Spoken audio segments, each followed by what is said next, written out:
गांव में झपट्टा अपनी माँ के साथ रहता है। पूरा गांव झपट्टा की हरकतों से परेशान है।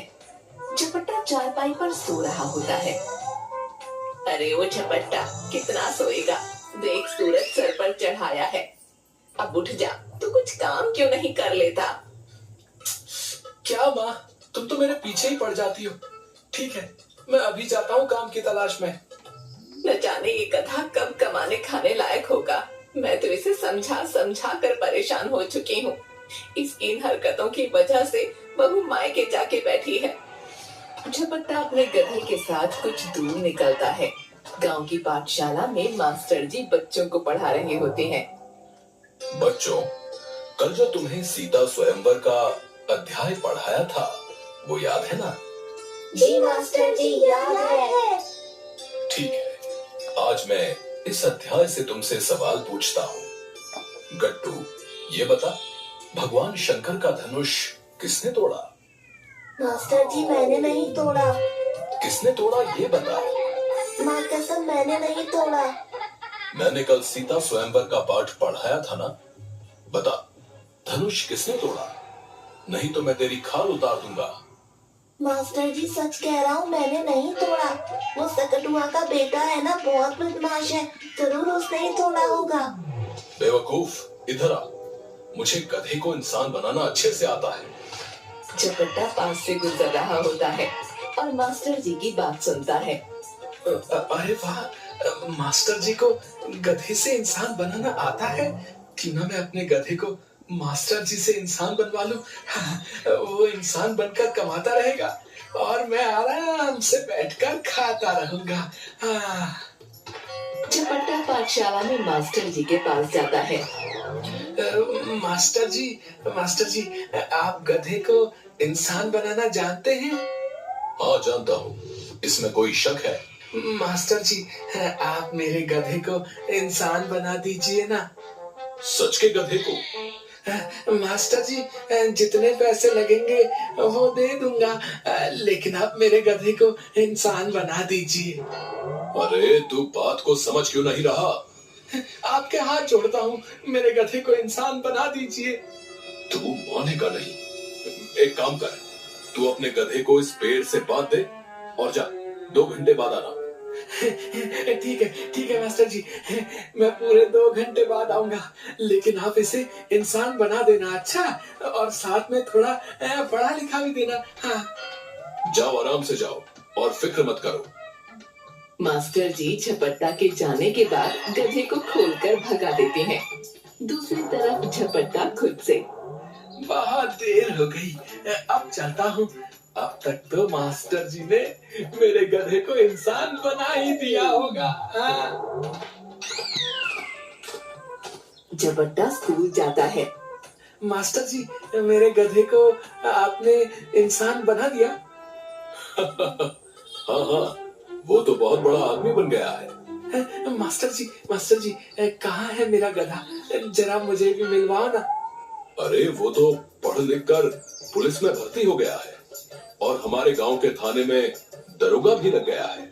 क्या बात है मास्टर जी, आपने तो कमाल कर दिया। जल्दी जाओ, जाकर अपने गधे से मिल लो। जी मास्टर जी, लेकिन आपकी फीस?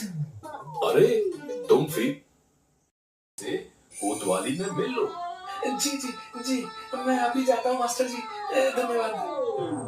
झपट्टा सीधा थाने में जाता है। वहाँ कोतवाली में बैठे कोतवाल को पकड़कर बोलता है, क्यों रे, बैठकर सिगरेट पी रहा है? गधे से इंसान क्या बन गया तू? तू तो बड़े छोटों की इज्जत करना ही भूल गया रे। रे, कौन है तू? हमसे कह रहा है कि हम कौन है। देखो भैया, देखो। अबे तू हमें क्यों पहचानेगा अब, है? रे नालायक, तू जानता है कि तू किससे बातें कर रहा है? अरे तुझे कैसे भूल सकता हूँ? इस वर्दी में आकर तू अपनी औकात भूल गया है? इससे अच्छा तो तू तभी था जब मैं तेरे पीठ पर सामान लाद कर तेरी कमर तोड़ता था। रे पागल, रे चल निकल यहाँ से, नहीं तो तेरी खाल उतार दूंगा। आज तू जिस कुर्सी पर बैठा है, तूने जो वर्दी पहन रखी है, इसको दिलाने वाला कौन है? पता है, मैं हूँ मैं। राम राम करना तो दूर की बात है, तू तो मेरी खाल उतारने की बात कर रहा है। चल चल जल्दी से चल, तू घर चल, मैं तेरी खबर लेता हूँ, चल। अरे पागल आदमी, अरे कहां से आ गया ये? अबे नालायक गधे, हैं? गधे से इंसान बन गया, लेकिन लात मारने की आदत तू अभी तक नहीं भूला रे। कोतवाल झपट्टा की पिटाई करता है और उसे खाने से बाहर फेंक देता है। झपट्टा घर जाकर, माँ तो जानती है आज क्या हुआ। क्या करके आया है अब? अरे वो हमारा जो गधा है, उसको मैंने मास्टर जी से कहकर इंसान बनाया, और इंसान बनकर वो हमारी ही कोतवाली में कोतवाल बन गया है। लेकिन समय देखो, इंसान बनते ही वो गधा मुझे ही भूल गया और मुझे ही मार रहा था। गधे को इंसान बनाया? क्या बकवास कर रहा है? हाँ हाँ, पाठशाला के मास्टर जी ने हमारे गधे को इंसान बनाया और उसे पढ़ा लिखा कर कोतवाल की नौकरी भी दिला दी। कहाँ है हमारा गधा? कहाँ छोड़ाया तू उसे? अरे छोड़ नहीं आया, वो तो हमारी कोतवाली में कोतवाल बन गया है। हे भगवान, एक दिन तू मुझे भी बेच देगा। माँ डंडा लेती है और झपट्टा की फिर से पिटाई कर देती है। माँ जब देखो तब मुझे मारती रहती हो, और नालायक गधा न जाने क्या क्या कहती हो। मैं घर छोड़कर जा रहा हूँ, जिस दिन पैसे कमा लूंगा उसी दिन घर में वापस आऊंगा। आई। ठीक है, जा, मैं भी देखती हूँ कैसे पैसे कमा कर लाता है। झपट्टा घर से चला जाता है। गांव के बाहर एक पेड़ के नीचे बैठकर खुद से बोलता है, कुछ भी करके मुझे पैसे कमाने ही होंगे। बहुत हो गया, रोज रोज माँ की पिटाई खाकर थक चुका हूँ। मेरी तो कोई इज्जत ही नहीं है, कभी गधा, कभी नालायक, कभी बैल। अरे माँ को यही नहीं पता कि मैं गधा हूँ कि नालायक हूँ या बैल हूँ, अब मुझे बेवकूफ कहती है। तभी गांव के बाहर उसे एक बारात जाती दिखती है। अरे हाँ, ये तरीका बहुत अच्छा है पैसे कमाने का। शादी तो सबको ही करनी है, हर कोई चाहता है कि उसकी शादी हो जाए, तो मैं लोगों की शादी कराने का ही काम शुरू कर देता हूँ। कोई मेहनत भी नहीं करनी और कमाई अच्छी है। अगर 4 शादियां भी कर दी तो अच्छा पैसा बन जाएगा। यही ठीक रहेगा। दूसरे दिन झपट्टा एक पेड़ के नीचे एक तख्ती लगाकर बैठ जाता है, जिस पर लिखा होता है, रिश्ते ही रिश्ते, हर प्रकार के रिश्ते। अपने वर्षों की अधूरी इच्छा पूरी कीजिए। एक आदमी तख्ती पढ़ता है और झपट्टा के पास आता है। महाराज जी, आपने इस तख्ती पर जो लिख रखा है वो सच है? हाँ बेटा, बिल्कुल सच है। बोलो, तुम्हें कैसी कन्या चाहिए?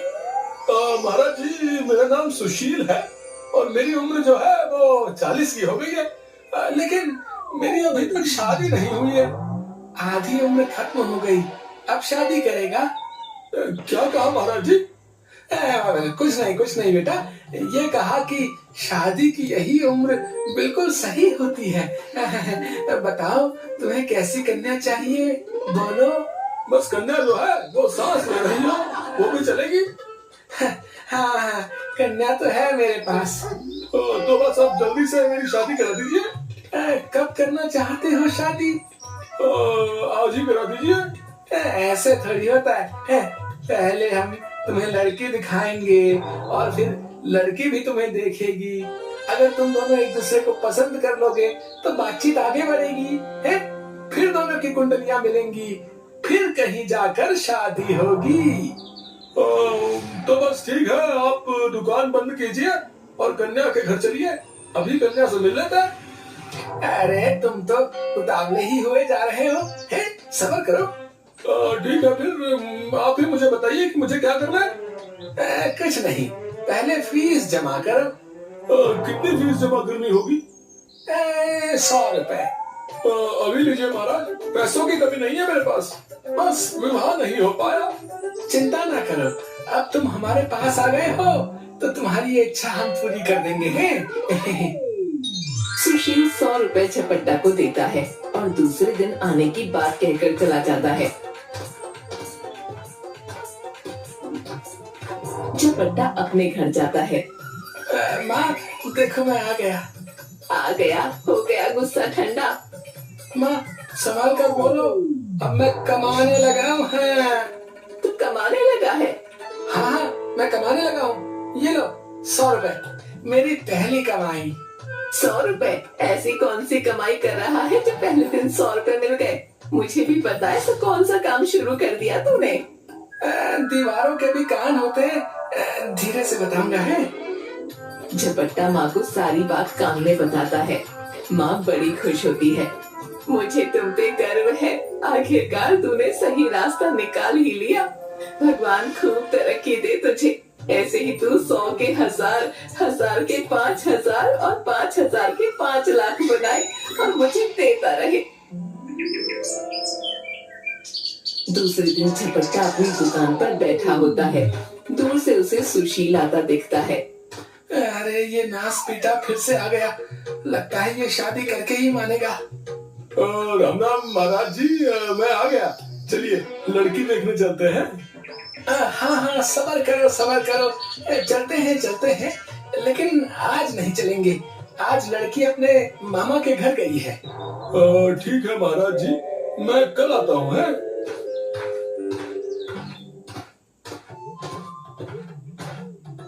माँ ये सुशील तो पीछे ही पड़ गया। 100 रुपए क्या दिए, लगता है शादी करके ही रहेगा। तू करा देना उसकी शादी। शादी कहाँ से करा दूं? लड़की बगल में रखी है क्या?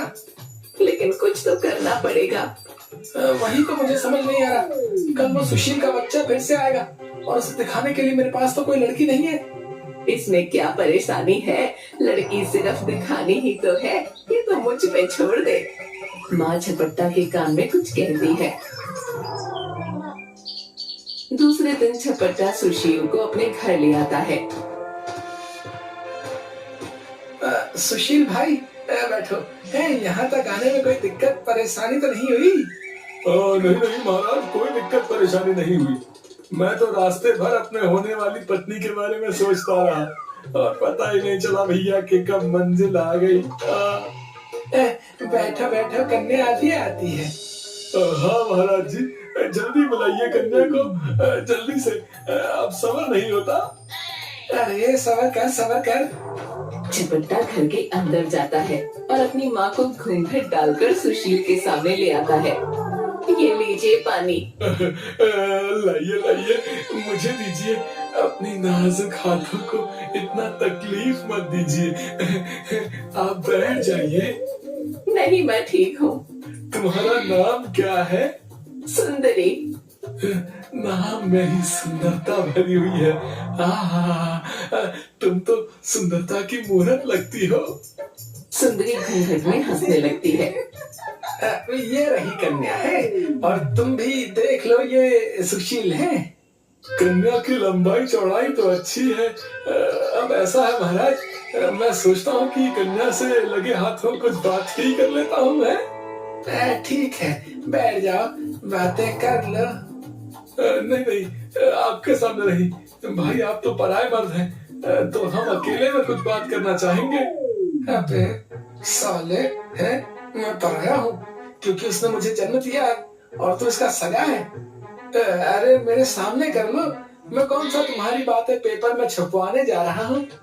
नहीं, हम उधर बगीचे में जाते हैं। साला मेरे सामने मेरी माँ को बगीचे में ले जा रहा है। मुझे इसकी नीयत ठीक नहीं लगती, खोट है इसकी नीयत में। सुशील झपट्टा की माँ को लेकर बगीचे की तरफ चला जाता है और उससे बातें करने लगता है। सुशील थोड़ी देर बात करने के बाद, अब मुझे लगता है कि तुम ही मेरे लिए बनी हो। तुम्हारे ही इंतजार में मेरी अभी तक शादी नहीं हुई। मुझे भी ऐसा ही लगता है। तो फिर अपना ये चांद सा मुखड़ा मुझे दिखा दो। नहीं, अभी कैसे दिखा दूं? तो कब तक सब्र करूं? जब तक आप मुझसे शादी नहीं कर लेते। अभी कर लेता हूँ, चलो महाराज के पास। झपट्टा वहीं पेड़ के पीछे छुपकर सारी बातें सुन रहा था और बीच में बोलता है, नहीं, अभी शादी नहीं हो सकती। अभी कन्या के परिवार से बात करनी बाकी है, पंडित से बात करना बाकी है, कुंडली मिलवाना बाकी है, बड़ा काम बाकी है। महाराज जी, अब आप जल्दी से जल्दी ये सारे काम कर दीजिए, मुझे सब्र नहीं होता। काम तो कर दूं, लेकिन उसमें पैसे खर्च होंगे। पैसों की कोई कमी नहीं है, जितना चाहे खर्च करिए, बस अब ये रिश्ता जल्दी कर दीजिए। ठीक है, तो दो 11,000 रुपए। सुशील पैसे देता है और वहाँ से चला जाता है। ये लो माँ, पूरे 11,000 रुपए। मुझे बेवकूफ समझती थी, देखा मैं कितना समझदार हूँ। हाँ, तू सच कह रहा है, मेरी ही आंखें तुझे पहचान नहीं पाई। लेकिन अब ये बता, ये फिर आएगा तो तू क्या करेगा? उसका भी इलाज है मेरे पास माँ। 2 दिन बाद सुशील फिर से आ धमकता है। क्यों भाई महाराज जी, हो गई बात पक्की है? हाँ, बिल्कुल पक्की हो गई। तुम कल बारात लेकर आ जाओ। महाराज जी, मैं तो जिंदगी भर आपके पैर धो के पीऊंगा। हाँ बेटा, बस तुम कल बारात लेकर आओ और तुम्हारे सारे इंतजार की घड़ियां खत्म है। दूसरे दिन सुशील बारात लेकर आता है। झपट्टा अपनी माँ को नींद की दवा देकर घूंघट डालकर सुशील के साथ फेरे करा देता है। तभी झपट्टा की माँ बेहोशी की हालत में जमीन पर गिर जाती है। कितनी नाजुक लड़की है, ससुराल जाने के नाम से बेहोश ही हो गई। सुशील, तुम इसे संभाल कर ले जाओ है, और इसका ध्यान रखना, अच्छा? जी जी महाराज जी, मैं पूरा ध्यान रखूंगा। देख माँ, तू मुझे हमेशा नालायक गधा और न जाने क्या क्या कहती थी ना, आज तो मैंने तेरा ही काम कर दिया। अब देखता हूँ कैसे मारेगी मुझे तुम्हें। दूसरी तरफ सुशील के घर पहुंचकर रात को जब झपट्टा की माँ को होश आता है, तो वो सुशील को सामने बैठा देखकर घबरा उठती है। मैं कहाँ हूँ? आराम से, तुम परेशान मत हो यशोदा। हमारी शादी के वक्त तुम बेहोश हो गई थी, इसलिए हमारी विदाई तुम्हारी बेहोशी की हालत में करनी पड़ी। अब तो तुम मुझे अपना ये चांद सा मुखड़ा दिखा दो ना। मुखड़ा? मुझे अपना चांद सा मुखड़ा दिखा दो और मेरी बेचैनी को दूर कर दो। तुम खुद ही देख लो, मैं तुम्हें क्या ही दिखा दूं। सुशील सुंदरी का घूंघट हटाता है और उसे देखते ही बेहोश हो जाता है। सुंदरी वहाँ से उठती है और सीधा अपने घर जाती है, जहाँ झपट्टा माँ की विदाई करके नाच रहा होता है। कैसा कपूत है ये, अपनी माँ की शादी किसी और से करा के जश्न मना रहा है। ये किसने मारा? एक को तो मैंने किसी तरह यहाँ से भगाया था। क्या तू फिर आ गई? तू मेरा बेटा है तो मैं तेरी माँ हूँ, इतनी आसानी से तेरा पीछा नहीं छोड़ूंगी। जब तक तू सुधरेगा नहीं, तब तक तू डंडे खाएगा। अरे माँ, मत मारो, लग जाएगी। अरे, मैं अच्छे से जानता था कि तुम्हें देखते ही वो बेहोश हो जाएगा। अरे, बचाओ। इस तरह झपट्टा को अभी भी माँ के डंडों से छुटकारा नहीं मिलता।